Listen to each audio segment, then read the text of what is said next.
आप सभी को प्रेमपूर्ण प्रणाम। अहोभाव और धन्यवाद भाव में कैसे रहें, आइए हम लोग जानते हैं।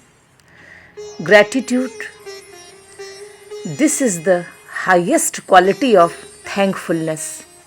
अहोभाव और धन्यवाद। अहोभाव बहुत ही उच्च कोटि का गुण है। संसारी किसमें जीता है? संसारी हमेशा शिकायत भाव में जीता है। संसारी हमेशा शिकायत भाव से भरा हुआ रहता है।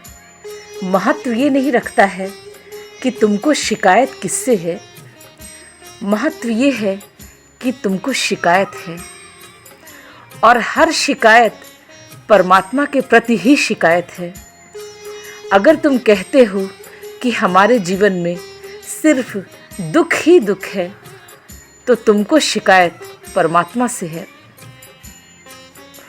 लेकिन अगर वहीं तुम ये कहते हो कि जो तुमने दिया है वहाँ बहुत कुछ अच्छा दिया है, ये प्रभु की असीम कृपा है, इसके लिए बहुत बहुत धन्यवाद, बहुत बहुत अहोभाव से भर जाएं।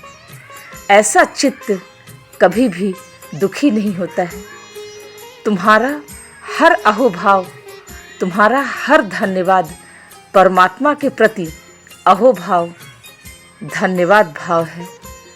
जब जब तुम अहोभाव से भरते हो, तब तब तुम परमात्मा के प्रति अहोभाव व्यक्त करते हो।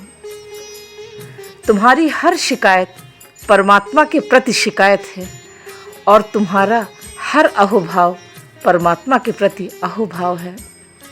संसारी हमेशा शिकायत भाव में जीता है और आध्यात्मिक व्यक्ति हमेशा धन्यवाद भाव में जीता है। आध्यात्म क्या है? शिकायत से अहोभाव की यात्रा का नाम आध्यात्म है। It is a journey from complaint to gratitude. शिकायत से अहोभाव की यात्रा का नाम आध्यात्म है। अधिकतर लोगों को तुम देखोगे कि उनका चित्त हमेशा ही शिकायत भाव से भरा हुआ होता है। और जिनका चित्त हमेशा शिकायत भाव से भरा हुआ होता है, वो कितना भी अच्छा हो जाए पर वो अच्छा देख ही नहीं पाता है।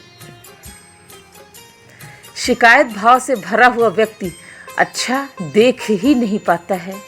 लेकिन अगर वहीं तुम किसी आध्यात्मिक व्यक्ति को देखोगे तो वो हमेशा अहोभाव और धन्यवाद भाव से भरा हुआ रहता है। उनका कोई कितना भी बुरा कर दे, लेकिन वो यही बोलता है कि अगर कोई बुरा करने पर आ गया तो कितना बुरा कर सकता था, लेकिन फिर भी कम किया। बहुत बहुत अहोभाव परमात्मा का, बहुत बहुत धन्यवाद प्रभु तेरा। इसलिए तुम देखोगे कि आध्यात्मिक व्यक्ति को कोई भी दुखी नहीं कर सकता है। जो अच्छा किया उसका धन्यवाद तो है ही, लेकिन जो बुरा किया उसका भी धन्यवाद है। उदाहरण के लिए, मानो किसी के साथ कुछ बुरा भी होता है तो उसको कुछ सीखने के लिए और कुछ सिखाने के लिए होता है।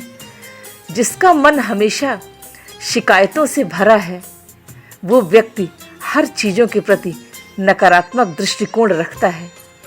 नकारात्मक दृष्टिकोण और शिकायत भाव से भरे हुए व्यक्ति को सब कुछ दे भी दिया जाए तो भी वो हर कमी को ही देखेगा।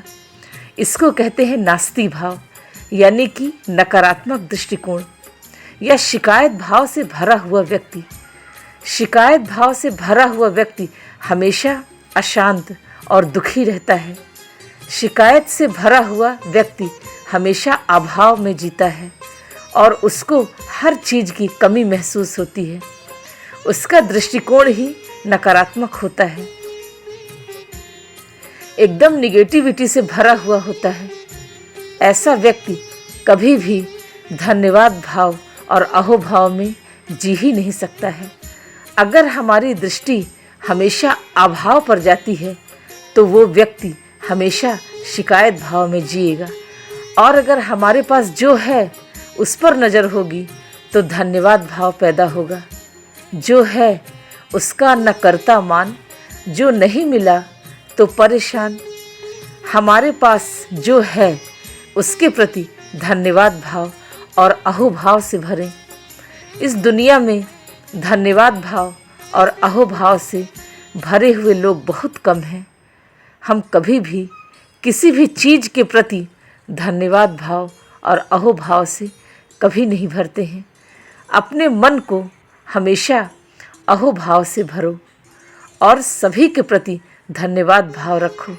जिसने भी तुम्हारे जीवन में जो योगदान दिया हो उन सभी के प्रति हमेशा धन्यवाद भाव और अहोभाव से भरे हुए रहो, जिससे तुम धीरे धीरे अहोभाव और धन्यवाद भाव में जीना सीख जाओगे। शिकायत से भरे हुए लोग परमात्मा से बहुत दूर होते हैं और अहोभाव से भरे हुए लोग परमात्मा के बहुत करीब होते हैं। जो धन्यवाद भाव में जीता है वो सदा प्रभु के करीब रहता है। उसका मन सरल और निर्मल होता है। इसलिए हमेशा धन्यवाद भाव और अहोभाव में जीना सीखें। हर पल, हर क्षण, हर घड़ी अपने आप को, स्वयं को धन्यवाद भाव और अहोभाव में ही रखें। आज के लिए बस इतना ही। आप सभी को प्रेमपूर्ण प्रणाम।